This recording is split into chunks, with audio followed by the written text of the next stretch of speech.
Welcome to Day or Night Exotics TV. I'm Dale O'Night. On this spoTlighT, we're going to cover the Brachypelma Emilia and the Thrixopelma Ockerti. Both just had molts recently. We're going to get a good look at these guys during their hardening up period, and then we're going to give them their first feeding after molting. So, T Ockerti, B Emilia. Enjoy, guys. Phoenix is a Brachypelma Emilia, the Mexican painted redleg. One of my favorites in my collection because the first night I got this girl, she broke her leg and ended up resulting in her following molt being bad because her leg was broken and she couldn't get the molt off, so I ended up having to surgically remove the leg to get her out of the molt. And ever since then, she's been one of my favorites in the hobby. She's one of my favorite brackies, period, just because she's an Emilia. The Emilia is my favorite species in the genus, and I could not wait to finally get one. I got the Emilia a lot faster than I thought I would when I first started in the hobby, so she's always been special to me because of that. I always had my fingers crossed that she was actually a female because obviously, like I said, she's one of my favorite species in the hobby and definitely my favorite species in the genus. So, but back to this beautiful lady.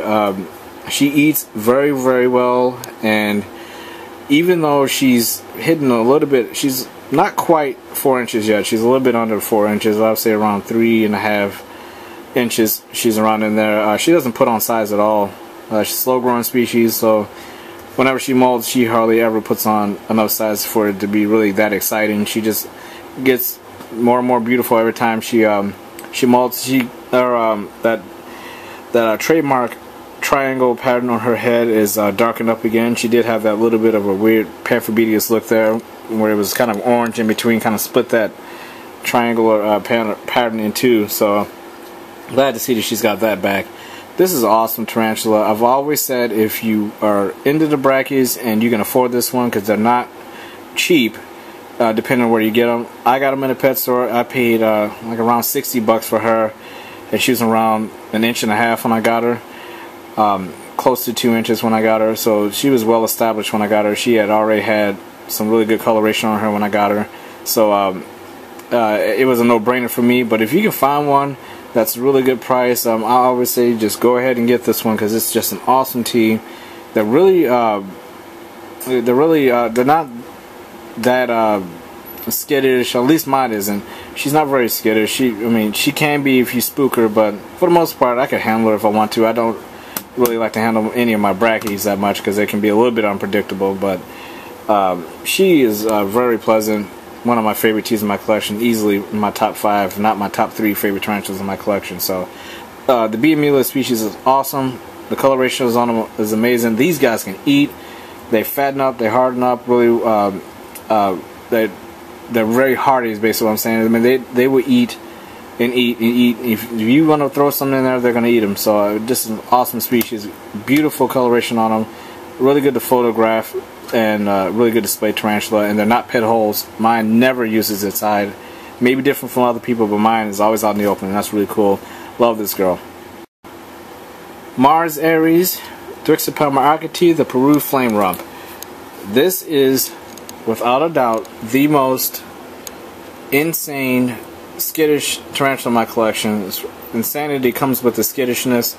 She is insanely skittish, just to the point of nervousness on my part when I open it up sometimes, because she will just run. You know, she's gonna actually get a bit of an upgrade.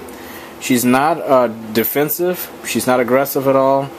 Obviously, if you know about the Thrixopelmas, they don't always throw a threat posture. I've never seen her throw a threat posture. Her threat posture is sticking that rump in the air, which she does quite often. That rump will go up and she splays out the spinnerets, and that means leave me the hell alone, and I pretty much leave her alone. Once she gets over the spookiness, if I gotta do something in there, she will chill out and stop running around, which makes it a lot easier to deal with her. She wasn't always like that when she was younger. When she was younger, she would just keep running and keep running and keep running in the racetrack around her enclosure, but now that she's gotten quite a bit older, she's pretty much full grown now. I mean, she's well over 4 inches long, and very beautiful. But she's her temperament, she could be skittish, but she will calm down and chill out. I wouldn't recommend handling her, at least my specimen, because she will bolt on you, and she's extremely fast. lightning fast when she wants to be, especially when you're not expecting it. So, but the coloration on her is gorgeous. Obviously, it's a Peru flame rump. That rump is just gorgeous. It's one of the teas that I had to have.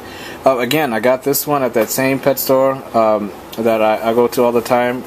Got this one at around, she was maybe 1 inch for around $40, $45, somewhere around in there. I picked up at the pet store, so that's not too bad, and especially when these, in my opinion, like the B. Emilia, are must-owns in your collection. If you don't get any other kind of a Thrixopelma, the Ockerti is the way to go.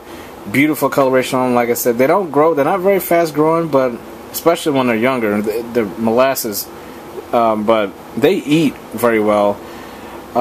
Mine is like hit and miss. Sometimes it's like on a cricket fetish, and then it just got like a worm fetish. It just kind of flips back and forth. Right now it's going through a period where it doesn't eat as much as it used to.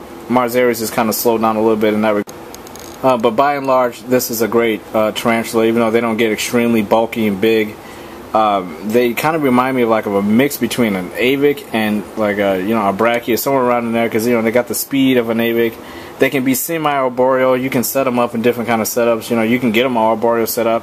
When she was younger, she would sit out against the tree like a pokey.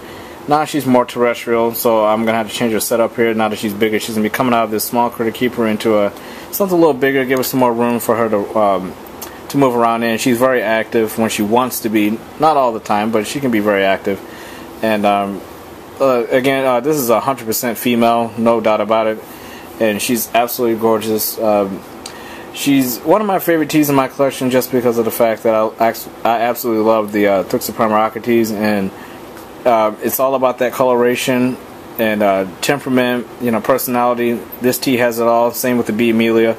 I mean, just a great combination. I got these guys around the same time period too, so I always kind of think of these guys in the same realm, you know, one with the other. I tend to put these guys in the same video because they tend to molt at the same time. So, like I said about the B. Emilia, this is another one where if you can find one for a good price and it doesn't break you, and you know, these are fun to raise. So if you can get one at a 1 inch, you know, grab one. It's not a bad buy if you can get it for the right price. But they're also cool to own if you can get a full grown, because they have a little bit of a good, you know, a decent lifespan where you get a full grown one, you can enjoy them for quite a bit. So these are awesome species, both the B. Emilia and the T. Ockerti.